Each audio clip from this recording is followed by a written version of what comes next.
হরে কৃষ্ণ। চলুন আজকে উৎপন্না একাদশী ব্রত মাহাত্ম্য সম্পর্কে জেনে নিই। উৎপন্না একাদশী।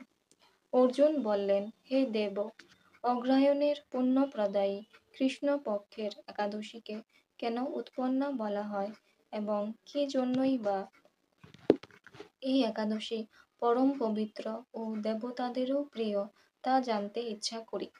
আপনি কৃপা করে আমাকে তা বলুন।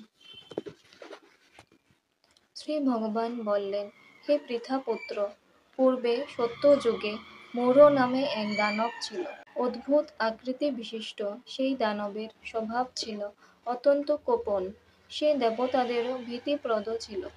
যুদ্ধে দেবতাদের এমনকি স্বর্গরাজ ইন্দ্রকে পর্যন্ত পরাজিত করে স্বর্গ থেকে বিতাড়িত করেছিল। এইভাবে দেবতারা পৃথিবীতে বিচরণ করতে বাধ্য হয়েছিল। তখন দেবতারা মহাদেবের কাছে গিয়ে নিজেদের সমস্ত দুঃখ সবিস্তারে জানালেন। শুনে মহাদেব বললেন, হে দেবরাজ, যেখানে শরণাগত বৎসল জগন্নাথ গরুর ধ্বজ বিরাজ করছেন, তোমরা সেখানে যাও। তিনি আশ্রিতদের পরিত্রাণকারী, তিনি নিশ্চয়ই তোমাদের মঙ্গল বিধান করবেন। দেবাদিদেবের কথা মতো দেবরাজ ইন্দ্র দেবতাদের নিয়ে ক্ষীর সমুদ্রের তীরে গমন করলেন। জলে শায়িত ভগবান শ্রী বিষ্ণুকে দর্শন করে দেবতারা হাত জোড় করে তার স্তব করতে লাগলেন। ইন্দ্রের কথা শুনে ভগবান নারায়ণ বললেন, হে ইন্দ্র, সেই মূঢ় দানব কি রকম, সে কেমন শক্তিশালী তা আমায় বলো। ইন্দ্র বললেন, হে ভগবান, প্রাচীনকালে ব্রহ্মবংশে তালজঙ্ঘা নামে এক অতি পরাক্রমী অসুর ছিল। তারই পুত্র সেই মূঢ় অত্যন্ত বলশালী, ভীষণ উৎকট ও দেবতাদেরও ভয় উৎপাদনকারী।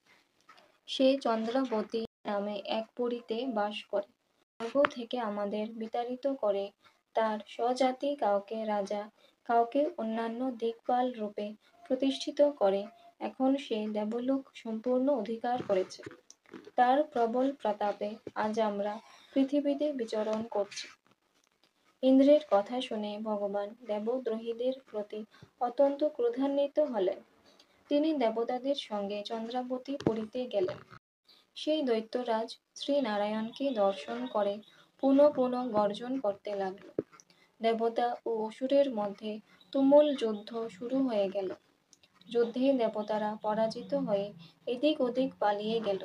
তখন যুদ্ধক্ষেত্রে শ্রী নারায়ণকে একা দেখে সেই দানব তাকে দাঁড়াও